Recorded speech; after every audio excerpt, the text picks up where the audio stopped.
O Deus que destrói sonhos, Rodrigo Bibo, capítulo 3, Os sonhos de um discípulo. Minha filha Milena, de 6 anos, disse que quando crescer, quer ser dona de uma lanchonete para ajudar os pobres. Olha que legal! Ela quer ser empresária e solidária. Está no caminho certo. Está sonhando como uma discípula de Jesus. Afinal, ser um seguidor de Jesus altera a nossa perspectiva de vida. Mas o que significa ser um discípulo de Jesus? A Bíblia define como discípulo aquele que se submete à disciplina de Jesus. Lucas 6,46. Só isso já deveria nos causar um frio na espinha. Falo isso porque vejo muitas pessoas indo para ele sem essa perspectiva de discipulado e disciplina. Muitos estão fazendo o que o jovem rico quis fazer, ser seguidor de Cristo sem abandonar os ídolos do coração. John Stott, em seu livro O Discípulo Radical, defende a ideia de que não deveríamos ter abandonado o termo discípulo para se referir aos seguidores de Jesus, visto que o termo cristão só aparece 3 vezes na Bíblia. Ele afirmou: ambas as palavras, cristão e discípulo, implicam relacionamento com Jesus. Porém, discípulo talvez seja mais forte, pois inevitavelmente implica relacionamento entre aluno e professor.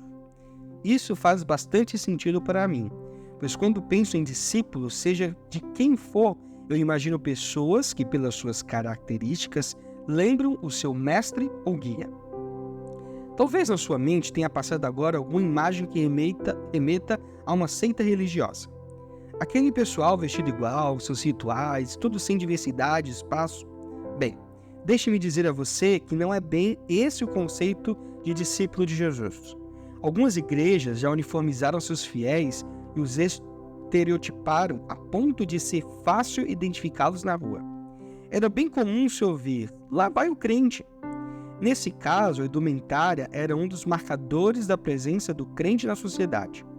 Contudo, ainda que não seja problema ter uma roupa característica, exceto quando ela ganha status de doutrina bíblica, não é exatamente a uniformização da roupa ou do vocabulário que revela o quanto alguém é discípulo de Jesus.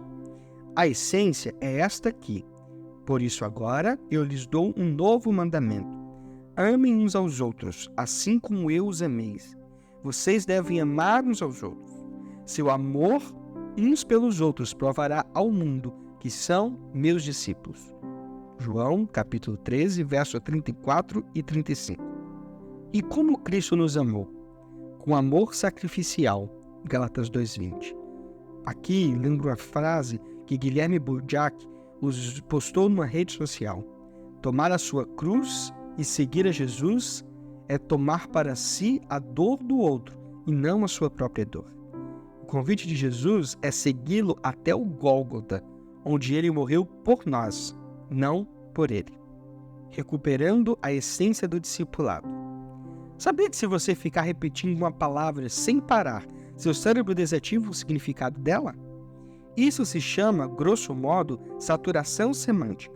Por exemplo, se você ficar repetindo discípulo, discípulo, discípulo, discípulo, discípulo, o conceito e o significado do termo são anulados pelo seu cérebro, como uma espécie de defesa e prevenção. Nosso cérebro, ao perceber o uso excessivo dos processos responsáveis pela conexão entre o som que ouvimos e as memórias relacionadas a ele, desativa a conexão, de modo que a palavra repetida exaustivamente perca seu significado. De forma análoga, podemos falar em saturação conceitual teológica, na qual o uso frequente e impensado de determinado conceito ou expressão pode nos levar a perder a compreensão do seu sentido. Eu não tenho dúvidas de que cruz ou carregar a cruz sofreram esvaziamento de sentido ao longo dos séculos.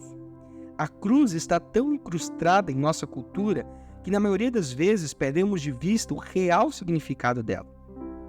Vamos ao Evangelho de Lucas para resgatar o real sentido da cruz e para aprender por que é importante a crucificação de nossos sonhos. Lucas registra uma fala de Jesus que, sem sombra de dúvida, assustou seus ouvintes. Se não tomar sua cruz e me seguir, não pode ser meu discípulo. Lucas 14, 27. Na cabeça daqueles que ouviram essas palavras ao vivo, A afirmação soou como insanidade ou um soco no estômago. Pense comigo. Antes da crucificação de Cristo, a cruz não tinha esse significado de salvação. Significava apenas tortura, rejeição e maldição. Significava castigo. Ser crucificado era o destino de pessoas maldosas, da escória da sociedade. Era um símbolo de vergonha. Enquanto os discípulos tinham em mente um projeto de conquista e poder, um caminho em direção ao trono, Jesus estava falando de rendição e serviço, de caminhar em direção à morte, de carregar um símbolo de vergonha e dor. No mesmo contexto em que convoca os candidatos a discípulos a carregarem a cruz, Jesus conta duas parábolas que ilustram muito bem o preço de ser um discípulo dele. A primeira fala de planejamento. Jesus pergunta: quem começa a construir uma torre sem antes calcular o custo e ver se possui dinheiro suficiente para terminá-la? Verso 28. Só alguém que quer passar vergonha, pois os outros dirão: esse aí começou a construir, mas não conseguiu terminar. Versículo 30. A segunda parábola fala de rendição. Jesus exalta a esperteza de um rei que se rende quando percebe que o exército do oponente é maior. Versículos 31 e 32. Depois de contar essas duas passagens, Cristo arrematou: da mesma forma, ninguém pode se tornar meu discípulo sem abrir mão de tudo que possui. Versículo 33. Existem dois tipos de seguidores de Jesus: os discípulos e a multidão. Como um se distingue do outro? Simples. Os discípulos estão submetidos à disciplina cristã, enquanto a multidão só se encanta com suas palavras e busca seus milagres. Não pode ser discípulo quem ama a família, carreira, bacon, amigos, amores e qualquer outra coisa acima de Jesus Cristo. Lucas 14, do 25 ao 35. Ser discípulo de Jesus não era a mesma coisa que ser discípulo de um rabino judaico. Nas palavras de Led, os rabinos exigiam a lealdade dos seus discípulos para com a Torá e não para consigo mesmos. Jesus exigiu lealdade à sua pessoa. Os rabinos ofereciam alguma coisa fora de si mesmos. Jesus oferecia tão somente a sua própria pessoa. Jesus exigiu que seus discípulos se rendessem sem reservas à sua autoridade. Consequentemente, eles se tornaram não apenas discípulos, mas também douloim, escravos. Dessa forma, discípulos cristãos são os que se desprendem ou vivem tentando se desprender de suas vontades e seus anseios para se submeterem, assim, à mensagem de Jesus. Percebam, Jesus dirige vários de seus discursos à multidão, mas quantos estão lá no início da igreja? Aproximadamente 120 seguidores. Ser discípulo de Cristo exige planejamento e rendição. Estão lembrados das parábolas contadas anteriormente? Existe um curso a ser pago no caminho do discipulado. E aqui a história do jovem rico cai como uma luva. Que tal parar aqui e ler agora essa passagem bíblica? Está em Lucas 18, do 18 ao 23. Jesus não é um complemento. O jovem rico tinha boas intenções, era obediente à lei e admirava Cristo, mas não quis largar seus sonhos e projetos. De alguma forma, ele queria encaixar Jesus dentro de seu esquema de vida. Ele queria que Jesus o seguisse e não ser um seguidor de Jesus. Por trás do "vem e segue-me" de Jesus está um convite de abandono da vida atual para um novo foco, um novo caminho. Como já escrevi em algumas páginas anteriores, o caminho do discipulado é um compromisso com Cristo e sua obra. Não basta ser religioso e seguir alguns mandamentos. É preciso se reduzir a ponto de, se for necessário, abandonar os próprios projetos e caminhar em outra direção. Mais do que isso, a essência dos mandamentos é o seguir a Deus com tudo o que somos. O jovem rico não entendeu isso. Seus sonhos e riquezas o cegaram para o verdadeiro caminho. Ele até mesmo se gaba da sua obediência à lei, porém continua idólatra. O seu Deus era o dinheiro. O que ele queria, como bem frisou Bonhoeffer, era apenas um acréscimo ao seu passado, um complemento, um acabamento, aperfeiçoamento. Keller apontou o detalhe do texto que diz: Jesus o amou. De certa forma, ele se identificou com o jovem rico. Jesus também era um jovem rico, bem mais rico do que aquele jovem poderia imaginar. Ele havia vivido na dimensão incompreensível de glória, riqueza, amor e alegria da Trindade, por toda a eternidade. Mas já tinha deixado essa riqueza para trás. Paulo nos diz que, embora Jesus fosse rico, ele se fez pobre por nós. Segunda carta de Paulo aos Coríntios, capítulo 8, verso 9. Assim, somos convidados a seguir o exemplo do verdadeiro jovem rico, daquele que abriu mão de tudo para resgatar os perdidos. Isso é fácil? Não, nem um pouco. Mas os ensinamentos da Bíblia nos são dados para sempre irmos além de nós mesmos, da velha natureza. Eles nos tiram da zona de conforto e nos fazem caminhar em direção ao novo que se faz pelo poder do Espírito. No Espírito Santo, podemos imitar o verdadeiro jovem rico e ter uma postura menos mesquinha em relação ao dinheiro e aos nossos sonhos. Esse desejo do jovem rico aparece no nosso tempo de outras formas. Você já deve ter ouvido alguém dizer assim: nossa, aquela pessoa é muito legal, só falta Jesus na vida dela. Ou ainda, o vazio que você sente é do tamanho de Deus. Perceba que em ambas as frases, Jesus é complemento. Meu amigo e pastor Cacau Marques foi brilhante quando disse que Cristo não quer ser tapa-buraco para encher o vazio.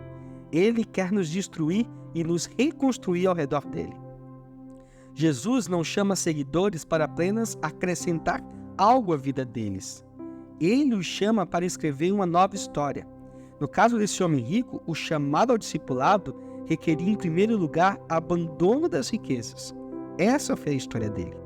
Com isso, Cristo não está dizendo que todos que o seguem devem ser pobres, mas apenas afirmando que para ser um discípulo, a pessoa deve esquecer aquilo que o prende aqui, aquilo que ocupa mais espaço em seu coração. Jesus nunca implorou que alguém o seguisse. Ele era embaraçosamente direto.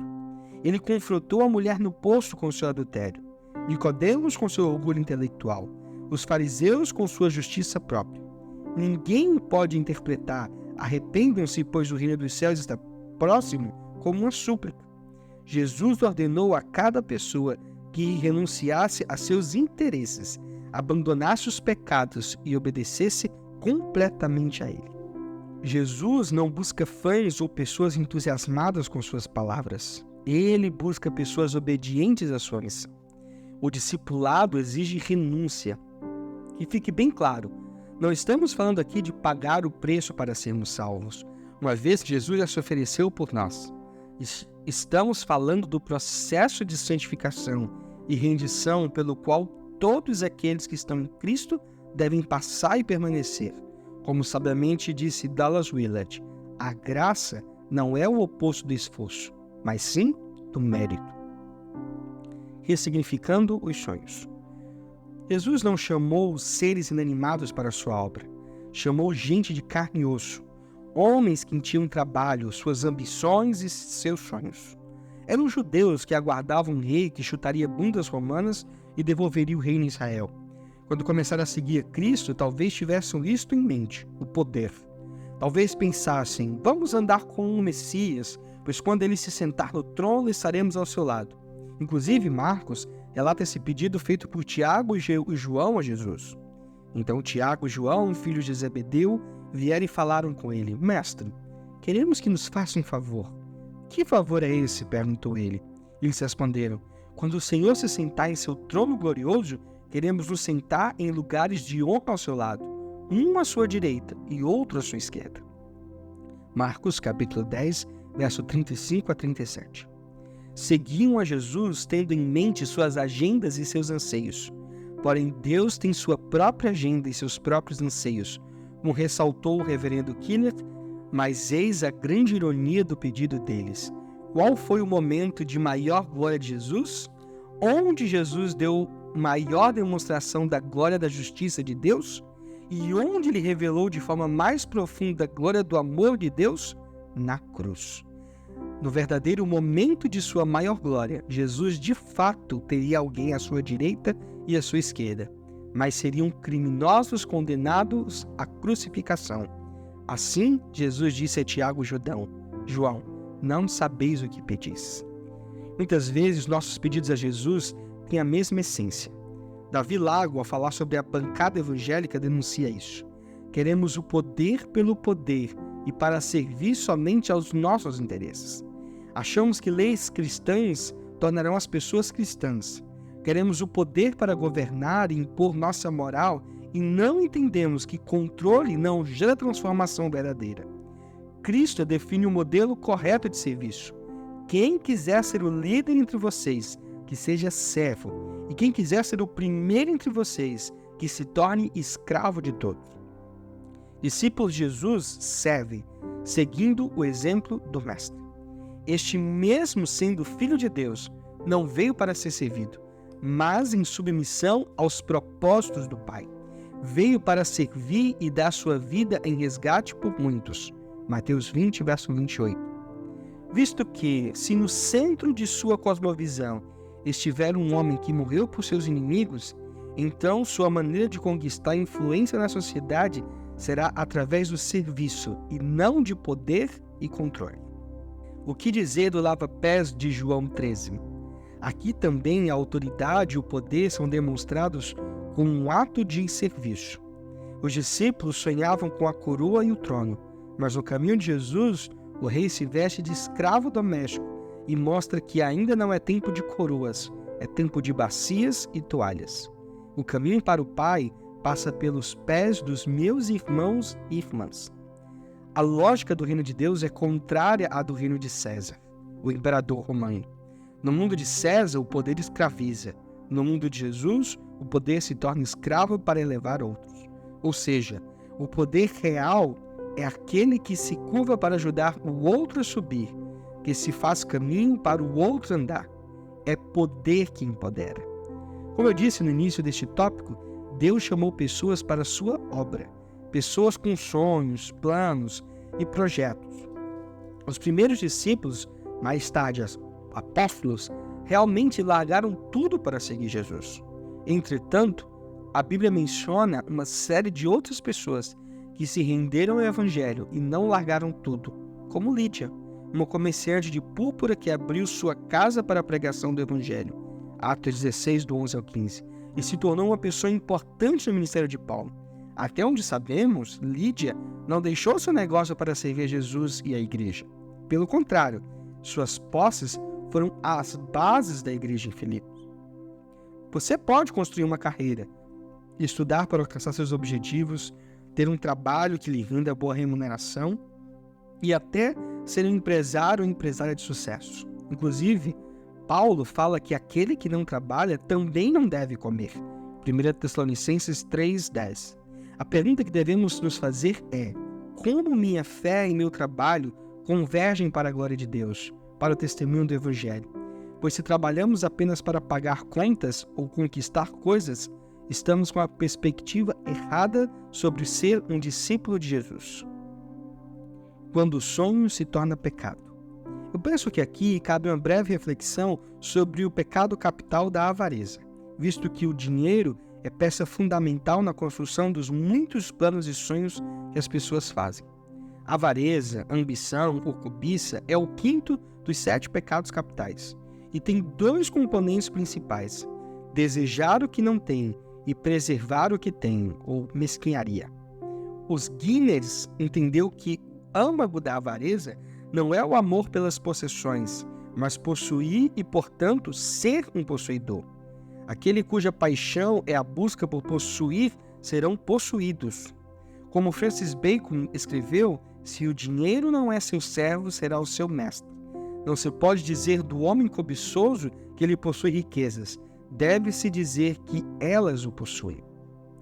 Não é à toa que na obra de Dante Alighieri, A Divina Comédia, aqueles que estão no purgatório têm seus olhos fixos nas coisas terrenas, impossibilitados de ver o paraíso. Já os que estão no inferno ficam revolvendo fardos pesados, que simbolizam todos os seus esforços em conquistar e acumular bens terrenos. Essas metáforas fazem muito sentido, representam bem o que é o amor ao dinheiro. Paulo já nos advertiu, mas aqueles que desejam enriquecer caem em tentações e armadilhas, em muitos desejos tolos e nocivos, que os levam à ruína e destruição. Pois o amor ao dinheiro é a raiz de todo mal, e alguns, por tanto desejarem dinheiro, desviaram-se da fé e afligiram a si mesmos com muitos sofrimentos. Primeira carta de Paulo a Timóteo, capítulo 6, verso do 9 ao 10. Como já dissemos, a fonte dos nossos desejos é inata a nós. Criados à imagem e semelhança de um Deus que nos legou várias tarefas e nos deu várias fontes de prazer. Entretanto, depois da queda, todos esses desejos e prazeres se tornaram esferas suscetíveis à tentação e ao pecado. Por exemplo, a alimentação pode ser algo extremamente prazeroso e precisamos comer para não morrermos. Contudo, há o pecado da gula, no qual o comer assume o controle da nossa vida e só comemos pelo prazer. Mesma coisa com o sexo, fundamental para a sobrevivência da espécie e extremamente prazeroso, contudo, há o pecado da luxúria. Nossos desejos se tornaram pecado quando excedem os limites impostos por Deus. O desejo de possuir coisas. Na administração de Deus há uma função na obtenção de bens. Isso está subentendido na ordem de ter o domínio sobre o mundo, Gênesis 1, 28, e nas parábolas do talento, Mateus 25, 14 ao 30. Ademais, a posse de bens materiais é considerado um incentivo legítimo ao trabalho árduo. Quando, porém, o desejo de adquirir bens deste mundo se torna tão dominante que passa a ser atendido a qualquer custo, mesmo por meio de exploração de outras pessoas ou roubo, ele se degenera em desejo dos olhos. 1 João 2,16. Jesus foi enfático em Lucas 12,15. Cuidado, guardem-se de todo tipo de ganância. A vida de uma pessoa não é definida pela quantidade de seus bens. A parábola do rico insensato é emblemática e ilustra muito bem o que estamos falando. Jesus conta a história de um homem rico cujas terras produziram boa colheita. Ele, ao observar isso, derruba os velhos celeiros e constrói outros maiores para guardar todos os seus bens. Acompanhe o que a Bíblia diz. Então direi a mim mesmo, amigo, você guardou o suficiente para muitos anos. Agora descanse. Coma, beba e alegre-se. Mas Deus lhe disse, louco, você morrerá esta noite. E então, quem ficará com o fruto do seu trabalho? Sim, é loucura acumular riquezas terrenas e não ser rico para com Deus. Lucas 12, do 19 ao 21. Tem uma palavra nessa parábola que é bem significativa. Louco. Em grego é afrão, que pode ser traduzido também como tolo, insensato, sem perspectiva ou sem mente. O rico não percebe a loucura que era o seu plano de boa vida. Verso 19. Mas cá entre nós, quem não deseja ficar de boa na lagoa comendo, bebendo e alegrando-se? Aposentadoria perfeita. Então, o problema dele, e também o nosso, é que ele não entendeu que sua riqueza era dádiva. Sua terra produziu boa colheita e que dádivas são ganhas para serem compartilhadas. O texto nos diz que ele não tinha ninguém para deixar sua riqueza e nem passava pela sua cabeça o repartir com necessitados. Diante dos sonhos desse homem, Deus brada, louco, essa noite te pedirão a tua alma. Lucas 12, 20, na versão Almeida Revista e Corrigida. O verbo pedirão em grego é uma palavra comumente usada para o retorno de um empréstimo. A sua alma lhe fora dada por empréstimo e agora o proprietário, Deus, quer que o empréstimo seja devolvido.